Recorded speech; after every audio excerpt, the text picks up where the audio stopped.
यारा तेरी यारी को मैंने तो खुदा माना।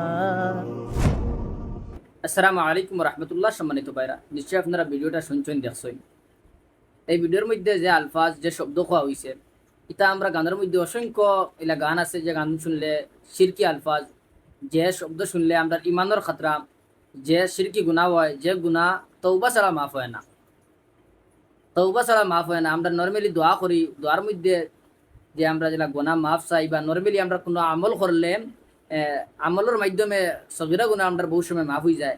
কিন্তু এই যে কবিরা গুনাহ, এই কবিরা গুনাহ মাফ করতে গেলে তুমি ওলা নিয়ত করি ডাইরেক্ট আল্লাহর কাছে দোয়া করতে লাগবে যে এই গুনাহটা আমি আর জীবনে করতাম না।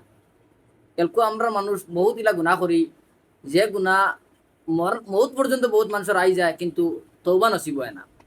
যার কারণে এইগুলা গুনার থেকে আমরা বাঁচিয়ে থাকতাম, আল্লাহ তাবারক ওয়া তাআলা আমাদের হেফাজত করতাম। আর আমরা গান শোনার থেকে বাঁচিয়ে থাকতাম, কারণ গান এমন এক গান বানানো হয়েছে যে গানের মধ্যে আমরা বুঝু পাই না, বুঝিও না যে কোন শব্দে আমার ইমান যাইব, ইমানের খাতরা পড়বো, আমরা শিরকি গুনাহ করবো। আর সেই গুনাহটা যে তওবা ছাড়া মাফ হয় না। যার কারণে আমরা গুনার থেকে বাঁচিয়ে থাকি। উর্দু নাত আছে, গজল আছে, ওটা শুনি, ওলামায়ে কেরামর বয়ান আছে, ওটা শুনি ওটার উপরে আমরা আমল করার তৌফিক আল্লাহ দিতা, আমল করি, আমল করার চেষ্টা করি। ইনশাআল্লাহ আল্লাহ তাবারক ওয়া তাআলা আমাদের প্রত্যেকের তৌফিক দিবা।